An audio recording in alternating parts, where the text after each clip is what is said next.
ஆசிரியர் தேர்வு வரையும் நடத்தக்கூடிய வட்டார கல்வி அலுவலர் தேர்வு இந்த எக்ஸாமுக்கான கல்வி தகுதி அப்படின்னு பார்த்தோம் அப்படின்னா எக்ஸாம் பேட்டர்ன் அப்படின்னு பார்க்கும்போது 2 எக்ஸாம் இருக்கு. ஒன்னு தமிழ் தகுதி தேர்வு, 2வது மெயின் எக்ஸாம். இந்த சிலபஸுக்கு அடாப்ட் ஆயிட்டு எல்லாமே தெரிஞ்சா கூட ஒன்ஸ் நான் பர்ஃபெக்டா பிராக்டிஸ் எடுப்பேன் அப்படின்னு நீங்க இந்த சிலபஸுக்கு அடாப்ட் ஆயிட்டு பிஒய் எக்ஸாம் வருமா வராதா அப்படிங்கிற மாதிரி மைண்ட் செட் இல்லாம பிஒய் எக்ஸாம் கண்டிப்பா வரப்போகுது. கூடிய விரைவில் அதுக்கான அறிவிப்பை டிஆர்பி போர்டு அனௌன்ஸ்மெண்ட் கொடுப்பாங்க.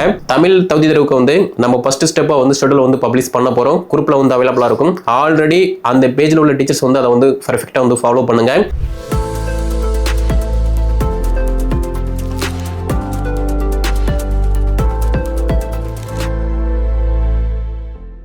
ஆசிரியர் தேர்வு வரையும் நடத்தக்கூடிய வட்டார கல்வி அலுவலர் தேர்வு இந்த எக்ஸாமுக்கான கல்வி தகுதி அப்படின்னு பார்த்தோம் அப்படின்னா நீங்க ஏதாவது ஒரு டிகிரி பிளஸ் பிஎட் முடிச்சிருந்தீங்க அப்படின்னா இந்த எக்ஸாமுக்கு தாராளமா அட்டெம்ப்ட் கொடுக்கலாம். அதே மாதிரி 4 வருஷ பிஎட் இன்டகிரேட் பிஎட் நீங்க முடிச்சிருந்தீங்க அப்படின்னா நீங்களுமே இந்த எக்ஸாமுக்கு தகுதி உடையவர். இந்த எக்ஸாமை பொறுத்த மட்டும் கஷ்டமா ஈஸி அப்படின்னு பார்க்கும்போது இது ஒரு ஆபீசர் லெவல்ல உள்ள ஒரு தேர்வு. அப்படி பார்க்கும்போது நீங்க ஒரு ஸ்கூல் புக் படிக்கணும். அதே மாதிரி சிலபஸுக்கு அடாப்ட் ஆயிட்டு பேசிக் என்ன டேட்டாவோ அதுவும் படிக்கணும். டிகிரி லெவல் இப்போ கரண்ட் சிச்சுவேஷன்ல மத்திய அளவுல மாநில அளவுல உள்ள மிக முக்கியமான கல்வி திட்டங்கள் இது எல்லாமே உங்களுக்கு தெரியுது அப்படின்னா நீங்களும் ஒரு அரசு கல்வி அலுவலரா பணியில் அமர முடியும். ஸோ எக்ஸாம் பேட்டர்ன் அப்படின்னு பார்க்கும்போது 2 எக்ஸாம் இருக்கு. ஒன்னு தமிழ் தகுதி தேர்வு, 2வது மெயின் எக்ஸாம். தமிழ் தகுதி தேர்வு பொறுத்த மட்டும் இது ஒரு என்ட்ரன்ஸ் எக்ஸாம் மாதிரி தான். இதுல நீங்க எலிஜிபிள் ஆனா மட்டும் போதுமானது. மெயின்ஸை பொறுத்த மட்டும் இது ஒரு ஸ்கோரிங் பேப்பர். இந்த ஸ்கோரிங் பேப்பர்ல நீங்க 150க்கு எவ்வளவு மார்க் எடுக்கீங்களோ அதை பொறுத்து மட்டும்தான் அடுத்த கட்டமா சர்டிபிகேட் வெரிஃபிகேஷன், அதுக்கப்புறமா நியமன ஆணை உங்களுக்கு கொடுப்பாங்க. ஓகே, அப்படி பார்க்கும்போது தமிழ் தகுதி தேர்வு பொறுத்த மட்டும் 6ஆம் வகுப்புல இருந்து 12ஆம் வகுப்பு வரை உள்ள தமிழ் பாட புத்தகங்கள் +1 +2 சிறப்பு தமிழ் இது எல்லாத்தையுமே நீங்க படிக்கீங்க, ஒரு டெஸ்ட் ப்ராக்டிஸ் பண்றீங்க அப்படின்னா இந்த தமிழ் தகுதி தேர்வுல ஈஸியா நீங்க எலிஜிபிள் ஆக முடியும். அதே மாதிரி இந்த தமிழ் தகுதி தேர்வுல நீங்க எலிஜிபிள் ஆனா மட்டும்தான் உங்களுடைய மெயின் பேப்பர் வேலிடேஷன் போகும். ஃபார் எக்ஸாம்பிள் இப்போ மார்னிங் 10 மணில இருந்து ஆஃப்டர்நூன் 1 மணி வரைக்குமே நீங்க மெயின் எக்ஸாம் எழுதுவீங்க. 150 வினாக்களுக்கான மெயின் தேர்வு எழுதுவீங்க. அதுக்கப்புறமா ஆஃப்டர்நூன் பார்த்தீங்க அப்படின்னா ஒரு 1/2 hour 40 நிமிட்ஸ் கொடுப்பாங்க. அந்த 40 நிமிட்ஸ்ல தமிழ் தகுதி தேர்வு எழுதுவீங்க. ஆனால் பேப்பர் வேலிடேஷன் பண்ணும்போது நீங்க ஆஃப்டர்நூன் எழுதக்கூடிய தமிழ் தகுதி தேர்வு பேப்பர் தான் ஃபர்ஸ்ட் வேலிடேஷன் பண்ணுவாங்க. அதுல நீங்க எலிஜிபிள் இருந்தா மட்டும்தான், அதாவது பாஸ் ஆயிருந்தா மட்டும்தான் நீங்க மார்னிங் எழுதக்கூடிய மெயின் பேப்பர் வேலிடேஷன் போகும். ஓகே, புரியும் நினைக்கிறேன். ஸோ அப்படி இருக்கும்போது நான் ஆல்ரெடி அட்டெம்ப்ட் கொடுத்துருக்கேன், எனக்கு எல்லாமே தெரியும்.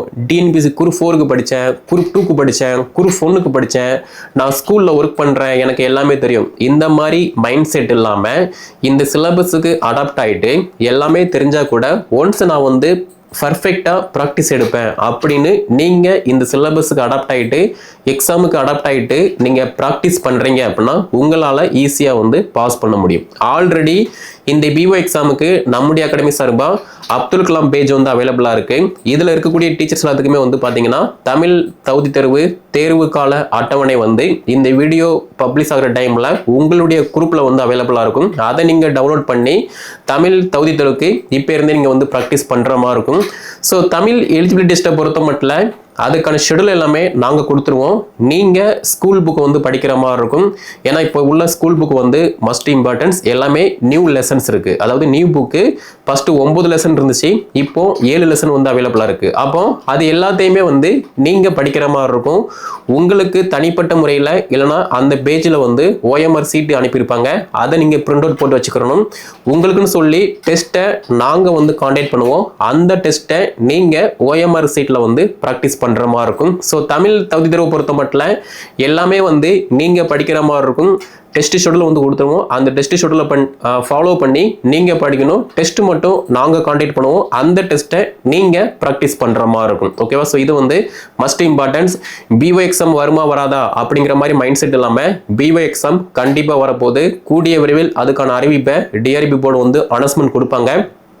நீங்கள் ப்ராக்டிஸ் பண்ணுறீங்க, படிச்சுக்கிட்டு இருக்கீங்க அப்படின்னா எந்த விதமான பயமும் இல்லாமல் பதட்டமும் இல்லாமல் ஈஸியாக வந்து அப்ளை பண்ண முடியும். சிலபஸுக்கு தகுந்த மாதிரி தான் நம்முடைய அகாடமி சார்பா, அதாவது கரண்ட் சிலபஸை பேஸ் பண்ணி இப்போ கரண்டில் என்ன டேட்டா இருக்கோ அதுக்கு தகுந்த மாதிரி மெட்டீரியல் ப்ளஸ் டெஸ்ட் எல்லாமே ப்ரொவைட் பண்ணுறோம். அதை யார் கரெக்டாக ஃபாலோ பண்ணி ப்ராக்டிஸ் பண்ணுறாங்களோ அவங்களால மட்டும்தான் ஒரு வட்டார கல்வி அலுவலராக வந்து பணியில் அமர முடியும். நிறைய பேர் வந்து பிஎட் படிச்சு முடிச்சதுக்கு அப்புறமா தான் ஏன் தான் இந்த பிஎட் 2 வருஷம் நான் படிச்சனோ, நான் வந்து டைமை வேஸ்ட் பண்ணிட்டேன் அப்படிங்கிற மாதிரி ஃபீல் பண்ணிட்டு இருப்பாங்க. அப்படி ஃபீல் பண்ணணும் எந்த அவசியம் கிடையாது. டிஆர்பி போர்டு நிறைய எக்ஸாம் வந்து காண்டக்ட் பண்றாங்க. அந்த எக்ஸாமுக்கு நீங்க பர்ஃபெக்டா வந்து ப்ராக்டிஸ் பண்றீங்க அப்படின்னா நீங்களும் ஒரு அரசு பள்ளியில் முதுகலை ஆசிரியரா, பட்டதாரி ஆசிரியரா, இளநிலை ஆசிரியரா வந்து பணியில் அமர முடியும். அது மட்டும் இல்லாம ஒரு வட்டார கல்வி அலுவலராக வந்து பணியில் அமர முடியும். நீங்க UG plus BEd, integrated BEd படிச்சிருக்கீங்க அப்படின்னா இந்த எக்ஸாமுக்கு தாராளமாக வந்து அட்டெம்ப்ட் கொடுங்க. தமிழ் தகுதி தேர்வுக்கு வந்து நம்ம ஃபர்ஸ்ட் ஸ்டெப்பாக வந்து ஷெட்யூல் வந்து பப்ளிஷ் பண்ண போகிறோம். குரூப்பில் வந்து அவைலபிளாக இருக்கும். ஆல்ரெடி அந்த பேஜில் உள்ள டீச்சர்ஸ் வந்து அதை வந்து பர்ஃபெக்டாக வந்து ஃபாலோ பண்ணுங்க. இதுக்கப்புறமா வந்து மெயின்ஸுக்கான சிலபஸ் வந்து அப்டேட் பண்ணுவோம். அதையுமே வந்து நீங்கள் ஃபாலோ பண்ணிக்கலாம். ஓகே, ஸோ இதில் உங்களுக்கு வேறு ஏதாவது டவுட் அப்படின்னா கீழே கமெண்ட் பண்ணுங்க. இந்த வீடியோ தொகுப்பை உங்கள் ஃப்ரெண்ட்ஸ், டீச்சர்ஸ் யாராவது பிஎட் படிச்சிருக்காங்க பட் எந்த விதமான ஸ்டெப்புமே எடுக்கல அப்படின்னா அவங்களுக்கு ஷேர் பண்ணுங்க. அவங்களும் ஒரு தெளிவு கிடைச்சி படிக்க ஸ்டார்ட் பண்ணட்டும். மேலும் தகவல் பெற சப்ஸ்கிரைப் பண்ணுங்க.